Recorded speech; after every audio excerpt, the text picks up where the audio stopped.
केलं. आपल्याला माहिती आहे की ते सतत असं म्हणायचे की जोपर्यंत आपण शिक्षण घेत नाही तोपर्यंत आपल्याला मती येणार नाही,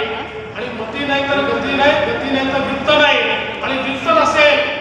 तर त्या ठिकाणी सर्वांची अवस्था ही शूद्र अतिशूद्र होत जाते, अन्यायच त्यांच्यावर होत जातो. आणि म्हणून शिक्षणही घेतलं पाहिजे, व्यवसायही केला पाहिजे, आणि आपल्या पायावरही उभं राहायला पाहिजे, हे सातत्याने त्यांचा आग्रह होता. आणि विशेषतः शिक्षणाचा प्रचार करत असताना आपल्याला कल्पना आहे, क्रांती ज्योती सावित्रीबाई फुलेंचं नाव घेतल्याशिवाय महात्मा ज्योतिबा फुले यांचं व्यक्तिमत्व कधीच पूर्ण होऊ शकत नाही. त्या क्रांती ज्योतींच्या पाठीशी उभं राहून ज्यावेळी स्त्री शिक्षणाची मुहूर्तमेढ ही त्या ठिकाणी केली आणि भिडेवाड्याची पहिली शाळा ज्यावेळी सुरू झाली, आपल्याला कल्पना आहे समाजामध्ये स्त्रियांना मागासलेलं ठेवण्याची जी विचारसरणी होती त्या विचारसरणीच्या विरुद्ध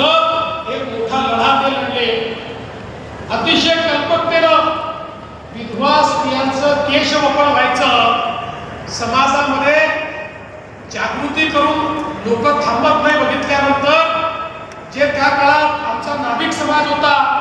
त्या समाजाला एकत्रित करून त्यांचा संप केला आणि त्यांनी सांगितलं काही झालं तरी आम्ही विधवांचे केस कापणार नाही, त्यांचं केश ओपन करणार नाही, आणि ही जी एक आपल्याकडे प्रथा होती ती प्रथा संपवण्याचं काम हे महात्मा ज्योतिबा फुलेंनी केलं.